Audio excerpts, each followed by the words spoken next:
puzzles, boy. Did you want the microphone control? For what? I don't need no. Oh, man. Listen to the announcement. The boss. Yeah.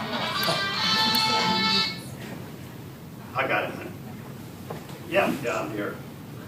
I'm here. I told you I'd be here. Okay, we'll do this. I'll get it tonight. The garbage. Okay, I promise you I'll get it tonight. What else is going on? Yes, I trimmed the hair in my ears. Yes. Yeah, okay. All right, I've got to turn the phone off. They said turn the phones off, and I forgot to turn mine off. Talk to you later. Love you, bye. You know, women are funny. But aren't they wonderful? I tell you what, man, I am so honored to be here with you folks this morning. I see sitting in front of me a bunch of millionaires. You didn't know that, did you? Not this one. You don't believe that. But we do. We got a bunch of millionaires. Do you mind if I have the nectar of life? That's coffee. I tell you, I could not go without coffee in the morning. The other thing I learned a long time ago in speaking, you always bring a paper with you in case you forget your subject. You can always turn and find something to talk about. So, this morning I know we've got a lot of good people here, a lot of, gosh, these credentials you folks have scare me. I got to reading over that thing and I said, you know, I can't be talking to these people. So I'm not talking to you, I'm going to be talking with you this morning. So I feel like I'm in a Southern Baptist church. Have you ever noticed you go into a Southern Baptist church, the deacons are always up front and the choir is always in the back, generally speaking. So you deacons this morning, y'all looking good, and I want y'all to come along with me and let's have a good time this morning. First thing I want everybody to do is stand up, please. If you would stand up, wake up, stand up, let's get going. It's time to get to know one another. Now, I want you to go to two individuals that you don't know and say, introduce yourself and tell them one thing about yourself. Talk to one another.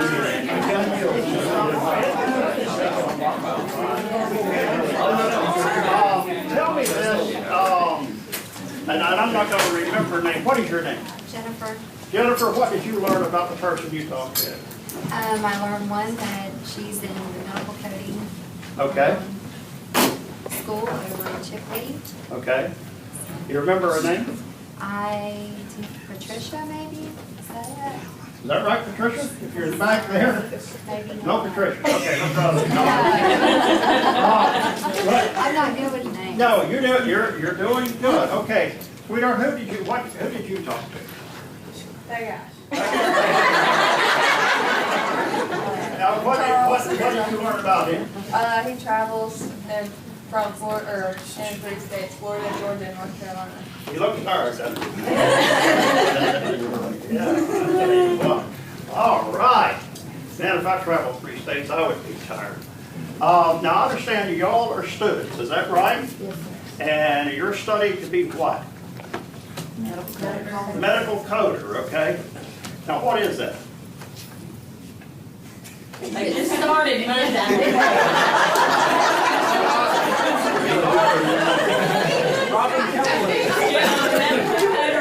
Okay. All right, now I understand we have a medical doctor in the building. It's my brother. Where are you at? We hope we have a medical doctor. How many, well, okay. In this meeting, do we have a medical doctor here today? No? No? Not yet, later probably. Not yet. Do we have an attorney here? No? Not yet? Well, you can bet those two will show up. When the food comes out. That's a joke, but I mean, come on. But really, the reason I asked that question, did you know that the majority of you here are millionaires? And you just don't know it. Did you know that if you work 35 years on a job and retire, ladies, you'll be made, according to the IRS, $1,600,000. Men, you will be earned, or you will have earned, $1,900,000. That's a lot of money. That is a lot of money. I heard Larry talking about these numbers about this hospital, and that was staggering. Listen to some of those numbers. Now I won't complain when I go to the emergency room anymore. By the way, is your daughter okay? Yeah, she's good. Yeah. Trying to figure out how she got screwed. Yeah. That's swatting. You know, it happens. But you know what? We're the richest country in the whole wide world. And let me tell you something about this country. You can be anything you want to be. A coder, a banker, a state traveler. I'm trying to get you into your business again. But listen, you can be anything you want to be. You can be anything you want to be. Problem with most of us in our lifetime, we fail to realize what we want. Somebody volunteer for me. Who? Tell me what you want. You look like one who knows exactly what you want. I do. I have 3 definite goals. Number 1 is heaven. Number 2 is finish raising my children, which is 1 daughter, she's 11. And number 3 is retire from Jackson Hospital. Wow. Give her a hand. That's Let me hold on to your skirt, Tim. Okay. But listen, folks. That's what we've got to do. We've got to learn what we want out of life. I see so many people every day going about and not knowing what they want. And furthermore to that, they don't know how to get there. And I think one of the things that we need to do is make every effort in the world we can to assist people. Now, if I ask you, let me find somebody that's not paying attention. The guy back there in the gray set, not teasing. What's your time worth? Time is very valuable, especially when we're here a very short time.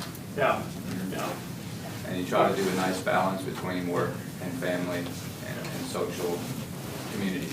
Do you know, do you have any idea of what your time would be worth if you broke it down about? I mean, I'm not asking you what you're making, but $5 an hour. I mean, A lot of traffic. That was 1987. okay, all right. Now I want you, right there in the black. I want you to come up here and sit right here, okay? And I want you, come right here and sit right here. Well, not by yourself. He'll move his briefcase. Sit right here by him. Okay. Hey, how are you? All right. Now, I call it talk. No, I'm teasing. But you know what? You make a good point. A balance. Where's the balance at? All right. I hear people all the time say that, hey, I want to make $20 an hour. Are you worth $20 an hour? How do you measure your worth? Okay? You students, coding, they're going to start out and they're going to start trying to hire you. Not the hospital, they wouldn't do that, but other places are going to try to hire you for bottom dollar. Okay? What are you worth? What are you worth? What are you worth? Oh, I'm worth a lot. Right, that's what I want to hear. So what you do is you start deciding now. Look, I see people get up in the morning, go to their jobs, 8 hours a day, hating it, come home at night,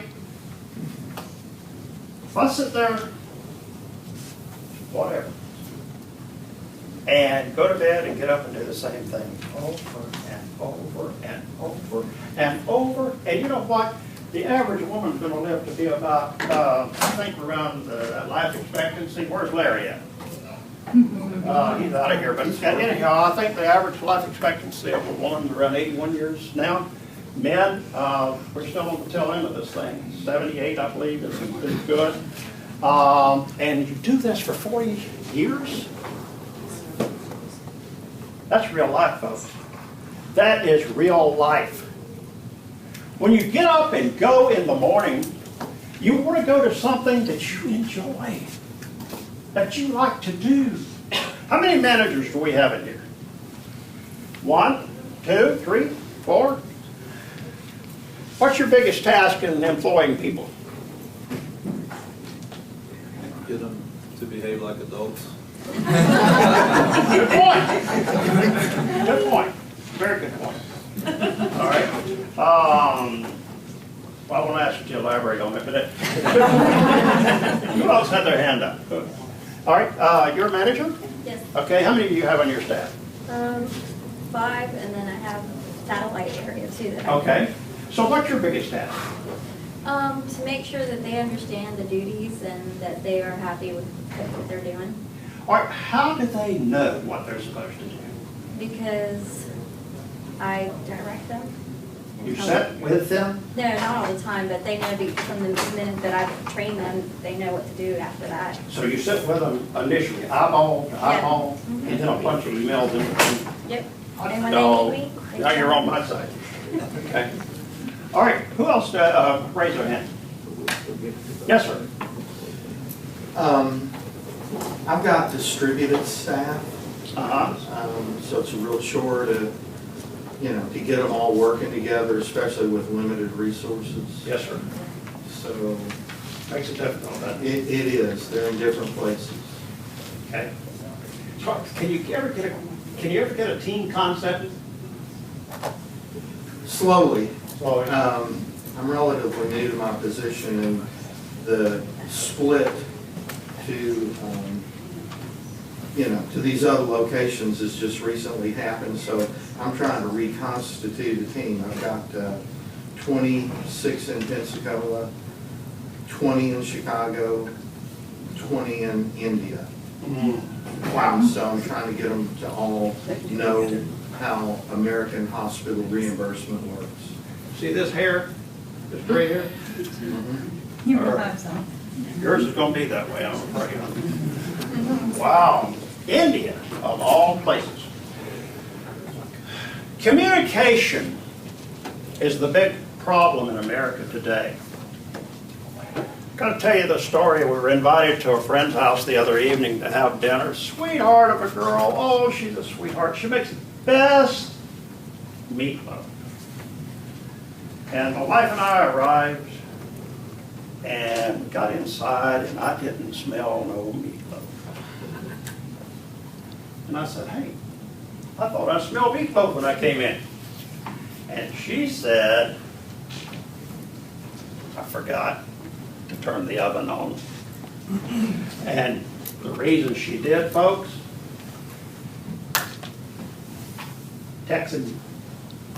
texting. She'd been on the phone texting all afternoon. Do you know that you'll receive or give out 41.5 texts a day? That's the average. Ages 18 to 29 will do 87.7 texts a day.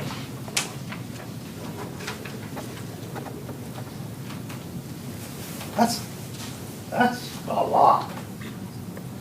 Did you know that that time spent, I think they said that the average number on a text is 3.5 minutes? Wow, that's a lot. Back to you. Training these people to come along with you.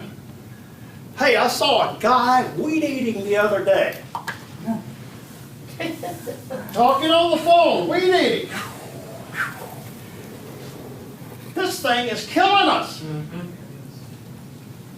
It's great technology, but we've got to get real with one another. We've got to get back to talking to one another. England, in England right now, they are doing more texting than they are conversation. That's scary to me. Especially if you can't spell. But, and I even spell check, I get confused. But listen to me. When you see all this going on and you think, where are we headed? How much is your time worth to you? You know, it's hard to put a number on it, I think. Some of the greatest times of my life I missed as I raised my son, because I was, like you, on the road, traveling about 50,000 miles a year. And I have to tell you, it's important to be at those ball games. It's important to hear him make his high school speech. So I'm just saying, let's get back to living, folks. Don't dread that job you're going to every morning. Go, give it the best you got, and then show him that you're not a baby, you're not a whiner, you're not a crier. Give it your very best, and when you do that, people are going to want you. They're going to want you. If you get $10 an hour, give them $20 worth of work. I hired Dwight when he was 16. He wasn't worth 5, probably. I was actually 15. 15, all right. But tell me, listen to me. We have got to be more productive and efficient in a way that that we're really turning out productive work. Got a gentleman here from SunTrust Bank. Tell me if I'm wrong. So many of your banks today don't want customers in the hardware. Now, that's a broad statement, but what I mean by that is everything is electronic, am I right? Going electronic. And that's not, I'm not being critical, I'm just saying that's constructive, but sooner or later you're going to have to talk to somebody. You get lonely driving, Mr. Lunch? Sure you do. I did that, and I'd get lonely driving, and I'd be talking to the radio. And I mean, it's lonely out there. It's a lonely life. Okay, you are what you practice. Now, what in the devil does that mean? You've got the answer. What is it? I guess I go with the attitude, kind of what you said earlier. You eat the frog every morning and you just are happy about what you do. Absolutely. Can you imagine getting up and going and do something you don't like to do every day? No. Wow. How about you? Oh, well, okay. I'm listening, I'm going to eat the frog. The frog. No. I was asking, what, getting up and doing things you don't have to want to do every day. The frog first thing and get it over with. Yeah. Exactly. But Thankful that you're got it. my point is, you are what you practice. If you practice doing a mediocre job, you know what the results are going to be? Come on, class, what? What? Wow. Mediocre. Who's going to hire a mediocre? Who's going to keep a mediocre? Who do you think you are? I'm teasing. But you believe in yourself, don't you? 100%? Whoa! Step back. Well, no, you just have to be that way. Oh, you do? Yes. I like her. You have to I have like confidence that in spirit. yourself. If you don't Okay. have confidence in yourself, I mean, who else is going to have confidence? That is exactly right. You've got to believe in what you're doing. You've got to believe in what you're doing. How many of you have been on your job longer than a week? Well, that's a good sign. All right. A lot of you have been fired and don't even know it. Did you know the average worker that reports to work 8.5 hours, supposedly 8 hours a day, puts in about 5 hours of work? That's scary. Now, They say they don't make any money, but if you divided the real work time into their salary, they're making good money. Huh? Making good money. And then you take off cell phone use, they're probably down to about 3 hours. Folks, we are so blessed. You are what you practice. If you practice being a slough off, you're going to be a slough off. If you practice being 100%, you're going to give 110. Let me tell you what's going to happen. Hey, listen, I've managed probably in my lifetime a couple thousand people, or in my career. My most recent management people, a group of people I manage, I had 25 agents here in the state of Florida. Most of the guys and ladies I hired when they come to work were on hourly wages. 18 and a half years later, the majority of them are millionaires. 18 of them are bona fide millionaires. I'm still trying to figure out how they did it. But I say that with a lot of humility of pride. That I didn't do it. They saw an opportunity, they got in there, they went to work, and they made it happen. How about you? Now y'all starting, you students, I've got to come back to you. Y'all, I'd give anything to be your age. One, well, not anything. I'd like to be your age one more time. Let me tell you How young do you think we are?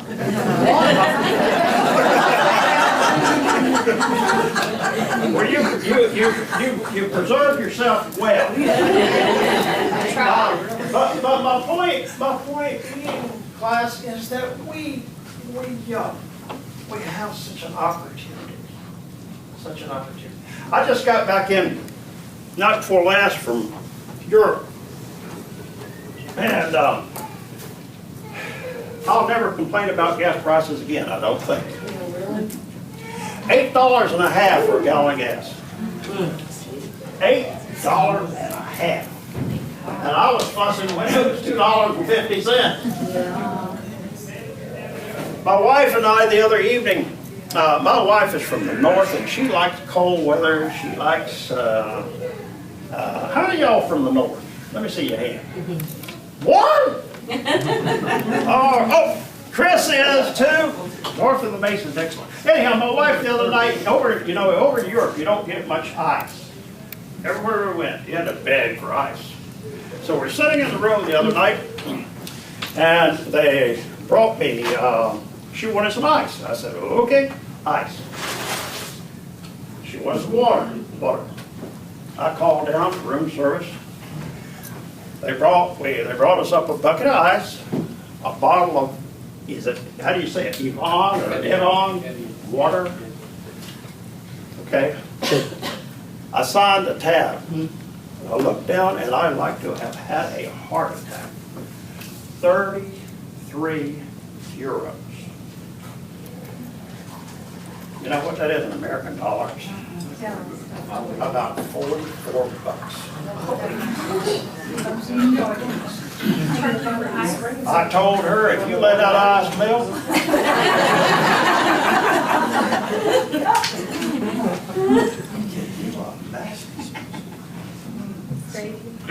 we are so blessed. We live in the greatest country in the world. I got to tell you a joke on my wife. I've got the sweetest wife in the world. Let me tell you this, and then I'm going to move on. My wife is from the north, and there's nothing wrong with being from the north. But you know what? There ain't a thing in the world wrong with being from the south. Okay? It is politically correct to be from the south. But my wife, why is it women and men, you know, I don't know how they do it today with a date. Y'all text one another when you date today? No? Yes? Okay. Well, anyhow, me and her, we were so in love. First time I saw that woman, that was the prettiest woman I ever seen in my life. And I made my mind up I was going to marry her. Matter of fact, I tried to hire her first. She wouldn't work for me. But anyhow, I ended up talking to her, get to know her, we dated, asked her to marry me, so we decided we were going to move to Tallahassee. We lived in Orlando. So, I told her, I said, I'll tell you what I'll do. I'm going to take you up there and I'm going to show you beautiful Northwest Florida. We come up here and we are in love, talking, it's September. But I had some friends up in Albany, Georgia that owned a plantation that asked me to go dove hunting with them, okay? So Linda didn't even know what a dove was, I don't think, but she said, okay, we'll go. And so we go up there, and we're riding along Highway 84, and we're passing these beautiful pecan orchards. You know where I'm talking about? Okay. We're riding along there, and you know how lovers are. She says, honey, what are those beautiful orchards over there? And I had her hooked. I said, those are grit trees. She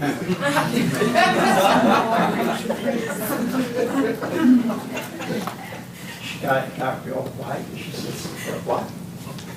I said, those are grit trees, honey. I said, grit, She said, oh, that stuff I don't. She says, yeah. She said, but I didn't think they grew on trees. I said, yes. I said, let me tell you what. I said, they grow on these trees, and I said, when they get ripe, they all turn white. And I said, they've got these crews that come out there with large blankets, and they lay them down under the tree, and as the grits ripe, they fall on there, and if there's any little black specks in there, they pick those out, okay? They bundle up the blanket, they send it to the factory, box them up. She said, I'm amazed. Love would do funny things to you. Communication is important. So, we got up there, we shot some dove, and the girl from that had invited us up, and her husband, such generous Southern people. And April says, well, Charlie, said, y'all got a steak for supper. Said, I'm going to make some big old loggerheads. I just said, what's a loggerhead? And I said, honey, those are biscuits. And she said, and I'm going to make some gravy.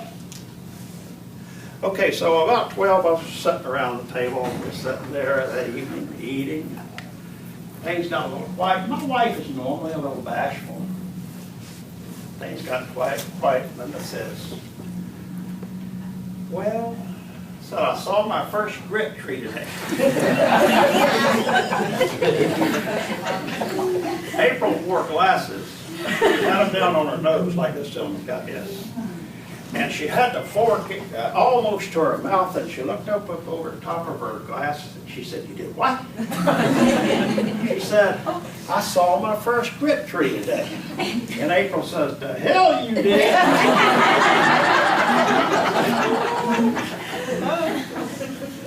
She's still married. She loves me. The next day we were driving back by the same orchard, and by the time we had started back, they had actually moved in a pecan tree shaker. You know there is such a thing now, don't they? Put it around and shake them trees and they will fall. That's real. And I said, honey, I was just kidding you about the pecan and so forth, but I said, see that machine over there? That is a pecan tree shaker. She says, I know, Charlie, up yours, so I'm not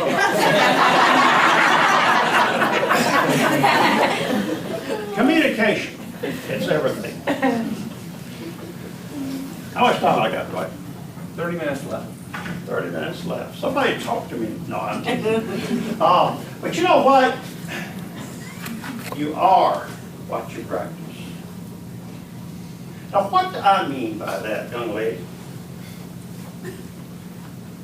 Yep, yeah.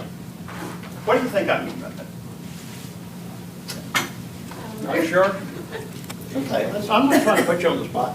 You know, one thing about a conference like this, and this is what I want you to learn today, y'all got a lot of great speakers. I feel honored. State representative good. Okay, but I feel honored. What do I mean by that? What was the question? The question was, what you are what you practice. My question is, what do I do? Well, I would say that, I always want to give 110%, and I want to prepare myself with education and my work experience to give that. And if I present myself in a business, like get back down to business attitude, Right. then, that's given everything that I have to that job, and understanding that that job needs you to help them, collect their revenue and that sort of thing. But Sure. preparing yourself for a job and, doing what that employer needs you to do. It's very I mean, important. he doesn't need you texting on your cell phone at work when you're supposed to be, performing your job, because you can't be concentrating on text and trying to figure out why your company didn't get paid for a certain bill. So, you have to give your 100% and prepare yourself. Especially in this job, That's it just awesome. takes them on your phone with as many codes as we have. Yeah. All right, now, I know we've got professionals in here, and I know you have the answers. Insurance coding, what percent would it be, would you say, what percentage, let's see how I want to answer this question. I got ADD and it goes backwards, I think. Let's see, what percent of coding is coded wrong, would you guess? Probably 30%. Sharon could probably help me, but 30%. 30%. So that, you mean 70% of the coding that's made generally goes through, okay. Okay. Well, I must be there, all 30% of mine keeps coming back a lot. But you know what, girls, coders, get your act together. No, I'm kidding. But as you'll learn this, it's important. It's important. You are what you practice. Tiger Woods. He's a golfer, or used to be. No, he is a golfer. Good golfer. Tiger hits thousands of balls a day. I love golf, and I can't figure out why my score don't come down. You know what? I think I've practiced twice in my life. But you've got to practice. You've got to do over and over and over and over to get efficient at what you do. There's a lot of educated people out here. But education is not going to cut it totally by itself. It's going to take some. It's going to take some get down in the gut and let's go after it. Let's get down to where it really matters. I was fortunate on a little more serious home to visit Normandy today was a week ago. The Battle of Normandy. And I got to looking and I saw where they climbed them walls. Them soldiers, one after another. And some of the stuff I read were that they were being cut in two by machine gun fire from the Germans, and how they continued to fight for our freedom. It was heartbreaking. Class, we must learn that if we practice efficiently, we will perform efficiently. But if you practice sloppy, you're going to turn out sloppy results. And then your value, your time worth, goes way down. Remember, $10 an hour, $20 worth of production. They go hand in hand. They go hand in hand. Give it all you got. Give it all you got. Now, are you happy? Yes. Why? I love my job Okay. and my life. Okay. Now, if you didn't have your job, would you be Still happy? happy, yeah. Okay. Smart lady.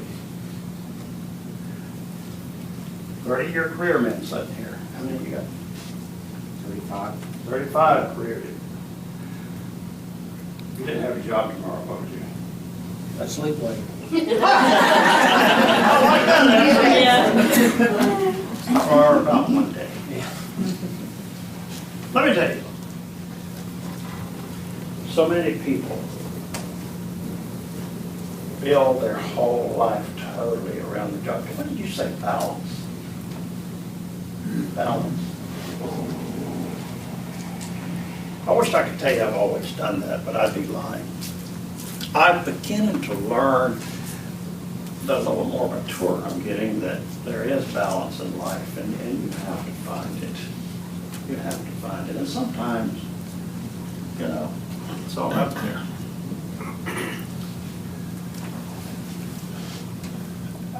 Y'all give my assistant Sarah a hand. Isn't she pretty?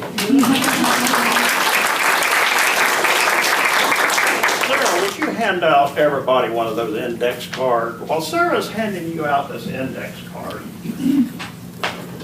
I want you to think about something. I want you to be thinking about what is your biggest task today that you've got to achieve. What is your biggest task today that you've got to achieve? And then I want you to write it on that card. And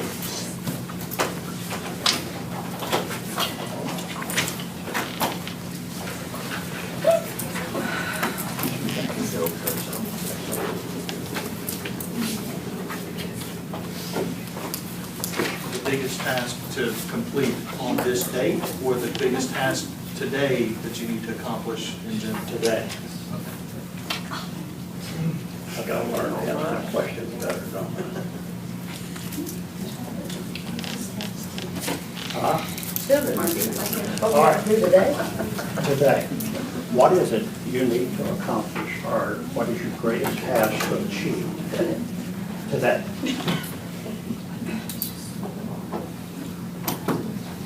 Am I saying that right? No, we're business people, we want to make sure we're doing exactly. Okay.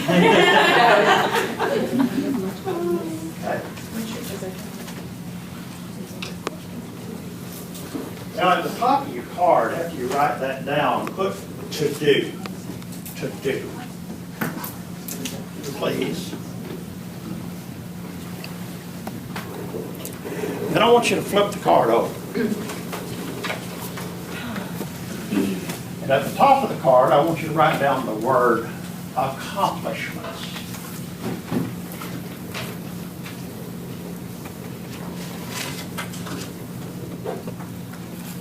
Okay.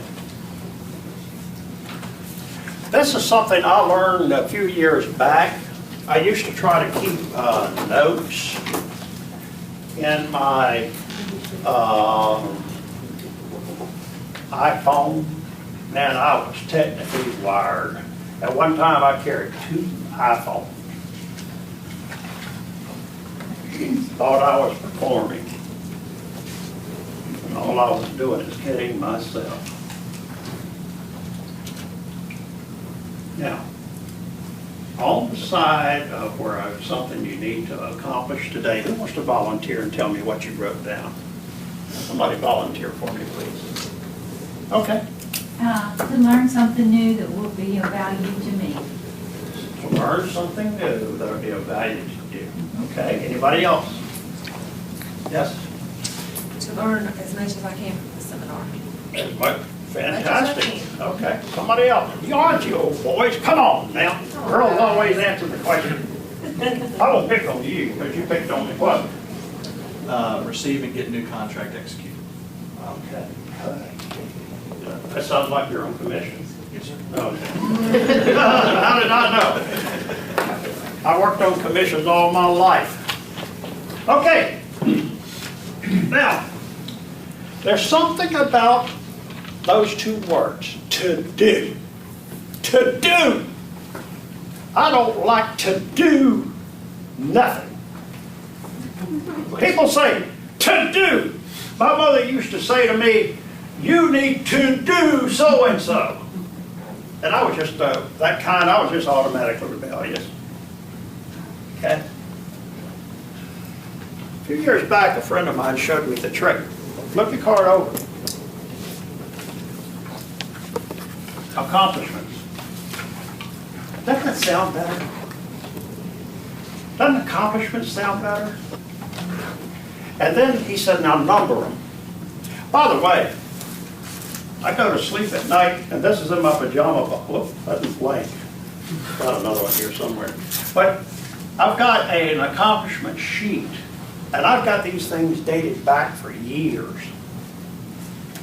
And in that accomplishment sheet, index card, I can go back and tell you when I've spoke with somebody, and you say, well, why don't you put it in your iPhone? Because he's going to end up breaking the thing or losing it. I've got these things filed. I can go back and tell when I talk to you on such and such a day. Simple, isn't it? That's simple. You say, Charlie, you're crazy. It's simple. Life, we make it too hard. I'll write my accomplishments down the first of the week. I'll put them down here. At the end of the week, I review them, and then I'll look at them and I say, okay. Now you can go buy yourself a new tie. I've got a bunch of ties because I've had a bunch of accomplishments. Do you reward yourself when you do something good? It's important. Accomplishments. I want you to get that in your head today. Accomplishments. What do you want to accomplish? Learn something that I can take back and apply in my work that I can do better. Hey. Be an asset. Somebody better hire this boy. Okay. Sir, would you indulge me? What? Mine was a little broader, maybe because of my experience. Yes, sir. My accomplishment, I hope, is to provide for my family. Well, okay, absolutely. That's great. That's great. All right, I know I'm running out of time. I gotta hurry. The wife's getting antsy on me. Don't, well, you know, my wife called me. She said, don't forget to take out the garbage. Don't forget to take out the garbage.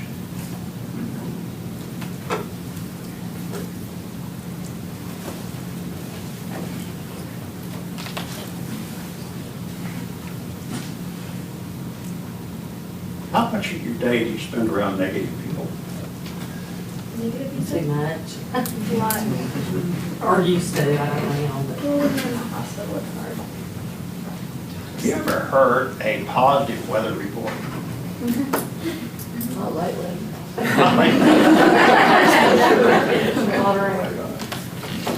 The other, when we first opened the session this morning, some of you talked to one. Did y'all talk about the weather at all? You know what? I find that people are slanted to the negative if you're not careful. I'm going to tell you about negative people. They will cost you a ton of money. They will. I'm not, you mad? Oh. They will cost you a lot. They will beat you down to where you feel like you don't want to get out of bed. That's what that's all about. Don't forget to take out the garbage. Get the garbage out of your life. Take it out. If somebody is positive, now here's your job. As a positive person, and y'all going to be in a seminar today, and you're probably going to be hearing numbers this afternoon that may not be too positive, and some that are very positive. But hear me. It is our job to work on these people that have the negative spirit to try to get them to come our way. But I'm going to tell you what. If they don't start turning pretty soon, baby, you're on your own. You cannot afford to bury yourself around negative people. They will pull you in, they will destroy you. Don't watch all this garbage on the news. I mean, be informed, and then throw it away. What I mean by that is pick out what's positive that you can and move on. Listen, be positive about what you do. He's trying to get new contracts. He can't go out there and be negative and get good contracts. I've been in sales all my life. I have never sold somebody being negative. Never. I sold my wife, she married me. But I shouldn't take a negative approach. But we have got to learn to think more positively. What did I tell you? We're in the greatest country in the world. We are so blessed. We have been given so much. You know, just think, what if you had been born in the tip of southern Africa today, folks? Not that there's anything wrong with southern Africa, but think about the conditions.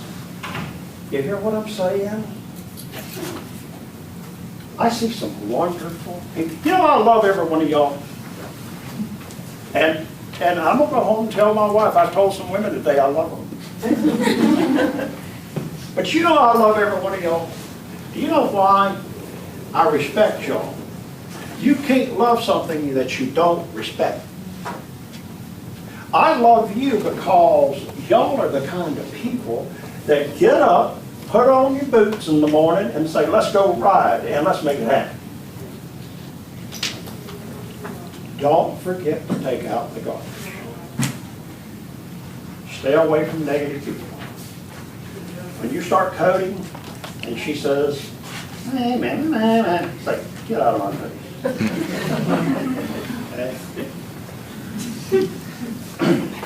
My father was a deaf mute. And I'll close with this. He was a deaf mute. Never went to school a day in his life.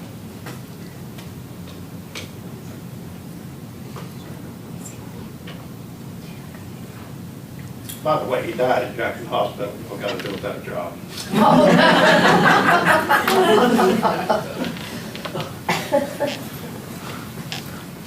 He was a man.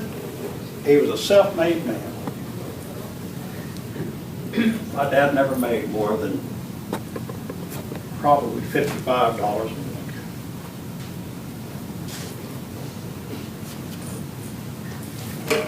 I would not trade my experience from with my father for $1 million today. My father showed me what it took to be a man's man. He learned to count money. You could not beat him out of money. I've tried. Wonderful man. He loved his family. I've seen my father, not too far from here, sit at the dinner table at night and cry because he did not have lunch money to send us to school the next day. When I played sports, we did not have money for me to buy tennis shoes. But my father, he died right next door. Not this hospital, the one over. 1979. Died of colon cancer. That was back before we knew what a colonoscopy was.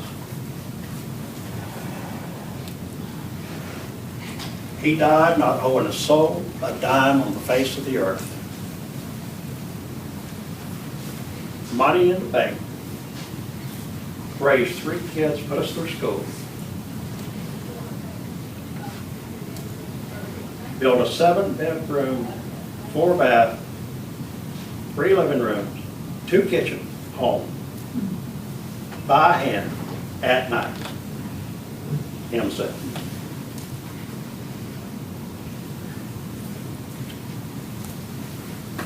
Positive. Positive. Hope y'all been a good audience this morning. Oh, by the way, the swanky guy back here that we in the back is a young man that's doing the filming for me. Brad, give him a hand, he's a great guy.